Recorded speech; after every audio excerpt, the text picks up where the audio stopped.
you check the children? Show a little match sometimes. Hi, I'm Chucky. Wanna play? Sometimes. That is what You're gonna need a bigger boat.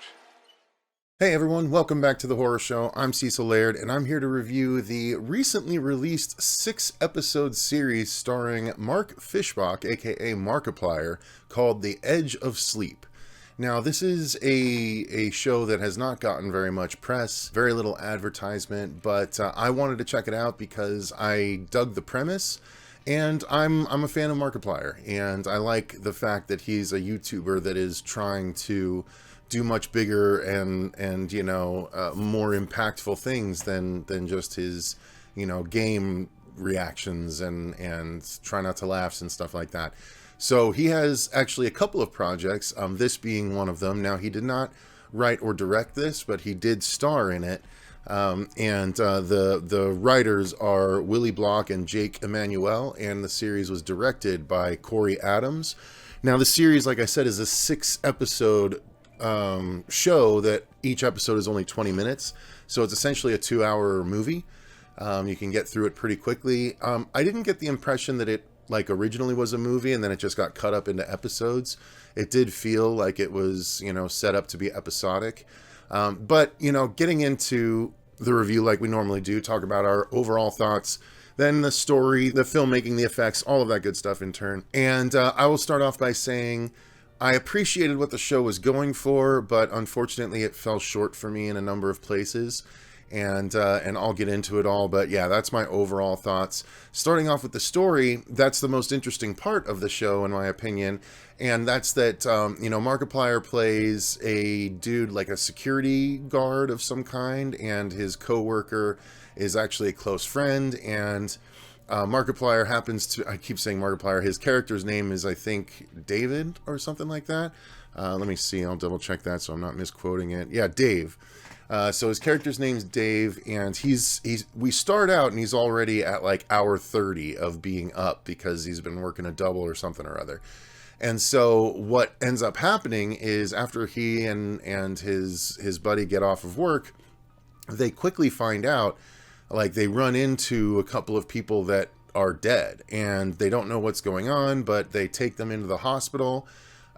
Two people that just kind of were suddenly found dead, and when they get to the hospital, there's a nurse that is, you know, kind of manning things by herself because something's been happening. And she said people have just been randomly dying and no one can really understand why. And so we find out by the end of the first episode that what's happening is anyone that goes to sleep dies. So you don't want to go to sleep or else you will assuredly die. And so this group of 3 people, and 4 people when you include this girl that Dave is in love with, but clearly they've had a tumultuous go of things in recent years, and so there's that sort of conflict going on. But those 4 people try and figure out what's going on, how they can stop it, if they can stop it, and yeah, that's the crux of the series. They have to try and figure it out before they fall asleep and die themselves.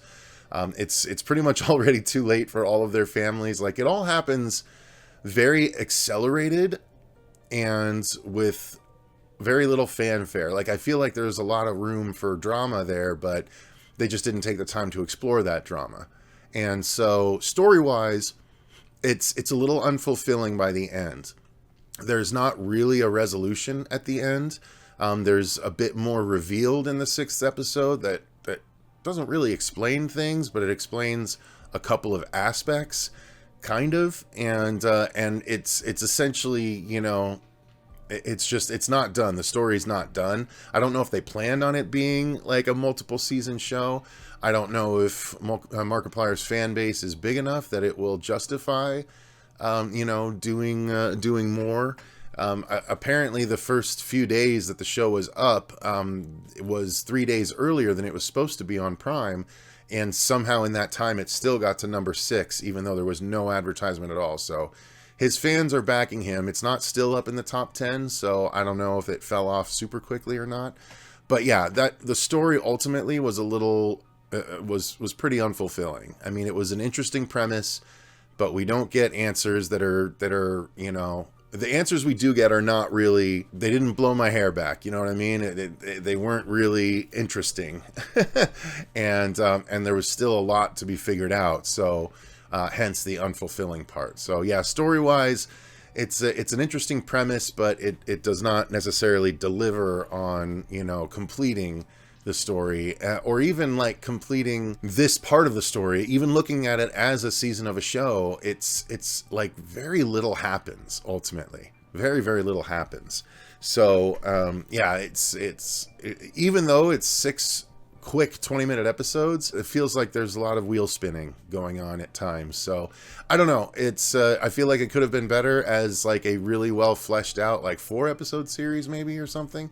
But you know, nonetheless, that's just my thoughts on how the story played out. Acting wise, unfortunately, I feel like there was some shortcomings. I think the nurse was really good, and I actually think Mark did a pretty good job. There's a couple times where I was like, but generally he's a good actor. He's done a lot of things on his own channel where he's acted in programs that he's made, and I think he's really good for the most part. But this one, I think the script was holding him back just a little bit, and it made it rough. And probably that's the case with all of the actors. But his love interest was, you know, she was okay, but again, we didn't really have enough time with any of them to build any kind of relationship, which is kind of weird considering it is a TV show and you're supposed to be able to take time to do that kind of thing during it. But again, everything was moving pretty quickly without going much of anywhere. So it's a little bit strange.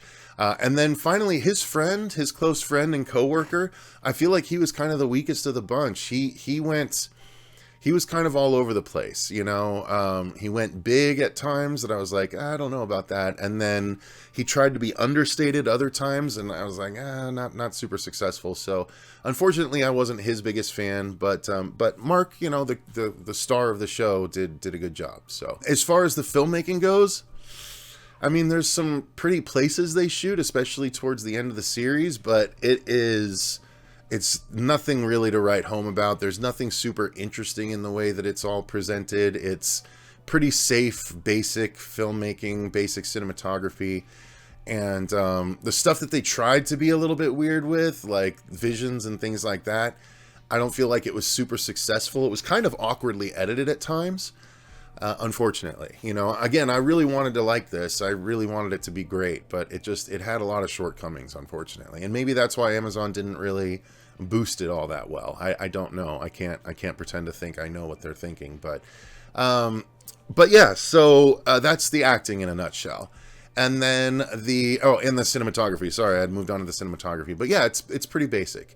Sound design, pretty basic. They do a couple of interesting things with vocal adjustments at times, but nothing really to write home about as far as sound goes. I don't really remember the music, so I guess nothing really to write home about there. Effects-wise, there's a couple of interesting makeup decisions, but like the thing that they're trying to make like the monster of the show kind of thing, unfortunately it just doesn't, it's not scary. It's just more, it's not even gross looking. It's kind of a mess. It's like this weird humanoid elephant thing, but it just looks like someone that has like cancerous growths all over their face to make it kind of resemble an elephant, sort of. So it's like it's a little bit weird and not that interesting, or not that interesting a design to look at. And so when it comes on, you're just kind of like, you know, it's like, it's not scary, it's not particularly gross, it's not unnerving, it just feels like someone that needs medicine kind of thing. So yeah, I mean, ultimately, guys, I would say that this is probably passable unless you're a really big Markiplier fan like I am. And even then it might be passable. It's not, to me, it's not as good as even the series that he did on his own channel, you know, Markiplier in Space, and then Who Killed Markiplier. Those things are way more interesting than what we got in this show, unfortunately. And it gives me hope for the Iron Lung movie that we're going to get next year. Markiplier is starring in that, and I believe he is directing it and might have written it as well. It's based on a video game that he played through, and the trailer is gory. It's supposed to be a super gory movie, but the premise is also really awesome. The game, when people played it, was really cool, and I have faith that if Markiplier has more control, it'll be a higher quality product than The Edge of Sleep ended up being. So that's where I'm going to call it for my review of The Edge of Sleep. Watch at your own risk. But I want to at least address it because I know there's a lot of people out there that enjoy Mark that would be interested to hear my thoughts on it, or would be interested to hear any thoughts on it, because I haven't seen many reviews about it. So thanks very much for watching, you guys. Until next time, I've been Cecil Laird. Thank you to all of our patrons for supporting the channel the way that you do. We greatly appreciate it. And until next time, remember, stay scared.